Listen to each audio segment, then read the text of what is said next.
ایک کمال کا میں آپ کو واقعہ سناتا ہوں. حضرت موسیٰ علیہ نبینا علیہ الصلوۃ والسلام کے دور کا واقعہ ہے.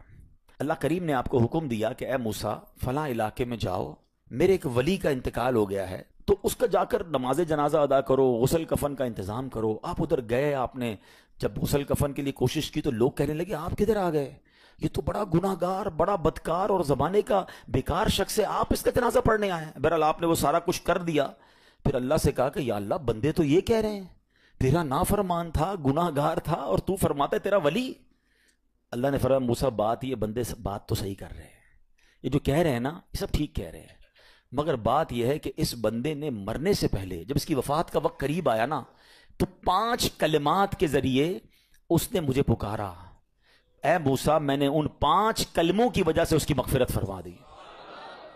حضرت موسیٰ نے کہا یا اللہ مجھے 5 سینٹنس بتا دے, مجھے وہ 5 کلمات بتا دے کہ صدیاں گناہ کر کے اتنے بڑے گناہ گار کو صرف 5 کلموں کے لیے بخش دیا تو نے.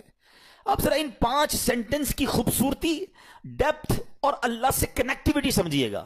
کاش یہ بات سمجھ آ جائے کہ توبہ کہتے کس کو ہیں, اللہ سے کنیکٹیوٹی کسے کہتے ہیں. ہم کانوں کو ہاتھ لگانا یا اللہ میری توبہ, ہمارے تو سٹائل ہی دوسرے ہیں نا. توبہ کسی اور شے کا نام ہے. توبہ کے لیے کوئی بہت بڑا اہتمام کرنے کی ضرورت نہیں ہے, بس دل سے ایک بار پکارنے کی ضرورت ہے. سچی پکار ہو جائے, ایک بار سچی کنیکٹیوٹی ہو جائے, وہ کریم پچھلے سارے گناہ معاف فرما دیتا ہے. اس پتہ ہے گناہ گار نے وہ 5 جملے کیا کہے. وہ کہتا ہے اے اللہ تو جانتا ہے کہ میں نیکوں سے محبت کرتا ہوں اگرچہ خود نیک نہیں ہوں. ذرا سوچئے, میں خود نیک نہیں ہوں مگر تو جانتا ہے مجھے نیکوں سے پیار بڑا ہے. دوسرا سینٹنس کیا تھا, یا اللہ تو جانتا ہے میں گناہ گاروں سے بغض رکھتا ہوں, فاسقوں سے بغض رکھتا ہوں حالانکہ میں خود گناہ گار ہوں. سمجھ رہے بات کو, اپنے گناہوں کا اعتراف, اقبال جرم ہے. بندے کو کہو تو گناہ گار, بولتا ہے میں کدھر گناہ گار بھائی, مجھ سے بڑا تو نیکی کوئی. ہم تو پہلے یہی ماننے کے لیے تیار نہیں کہ میرے گناہ کتنے ہیں. اللہ کی بات دنیا سے چھپا لو, اللہ سے چھپتا نہیں کچھ. ادھر اقبال کریں, ادھر مانیں, ایکسپٹ کریں. ہاں دنیا کی عدالت میں اگر ہم کہیں جا کے اپنا جرم ایکسپٹ کر لیں سزا سنائی جاتی ہے. سبحان اللہ, میرے رب کی رحمت کے انداز ہی نرالے ہیں, اس کی عدالت کے دستور نرالے ہیں. کوئی سچے دل سے جا کے مان لینا یا اللہ میں سب سے بڑا گناہ گار, اس کی رحمت اس کی بخشش فرما دیتی ہے. اس نے کہا کیا کہا, یا اللہ ہوں بڑا گناہ گار, میں گناہ گاروں سے نفرت رکھتا ہوں مگر مولا خود بھی گناہ گار ہوں. تیسرا جملہ کیا تھا, یا رب اگر مجھے معلوم ہو جائے نا کہ میرے جنت میں داخل ہونے سے تیری ملکیت میں کوئی کمی آ جائے گی تو پھر میں تیری جنت کا کبھی تجھ سے سوال نہیں کروں گا, کیونکہ مجھے پتا ہے تیری جنت بہت بڑی ہے. مجھے داخل کر کے تیرا کچھ بھی نہیں جانا, تیرا کچھ نہیں جانا, میرا بیڑا پار ہو جانا ہے. تو پھر میں تجھ سے کیوں نہ مانگوں, مجھے بخشنے میں تیرا کیا جائے گا, تو کریم, تیری جنت بہت بڑی, تیری رحمت بہت بڑی. تو یا اللہ مجھے اگر یہ معلوم ہو جائے کہ مجھے جنت میں داخل کرنے سے تیری ملکیت تھوڑی ہو جائے گی پھر میں جنت نہیں مانگوں گا. چوتھا سینٹنس کیا تھا, یا رب اگر مجھے معلوم ہو جائے کہ میرے جہنم میں داخل ہونے سے تیری ملکیت میں اضافہ ہو جائے گا تو میں جہنم سے تیری پناہ بھی نہیں مانگوں گا. اگر جہنم میں ڈالنے سے تیری ملکیت میں, تیرے ملک میں اضافہ ہو رہا ہے تو پھر مجھے ڈال دے جہنم میں راضی ہوں, مگر مجھے پتا ہے کہ مجھے جہنم میں ڈالنے سے تیری ملکیت میں کوئی اضافہ نہیں ہوگا. تو ویسے ہی مالک ہے, تو ویسے ہی خالق ہے, سب کچھ تیرا ہے. اور آخری جملہ سنیے, وہ کیا کہتا ہے, یا رب اگر تو مجھ پر رحم نہیں کرے گا تو پھر کون کرے گا.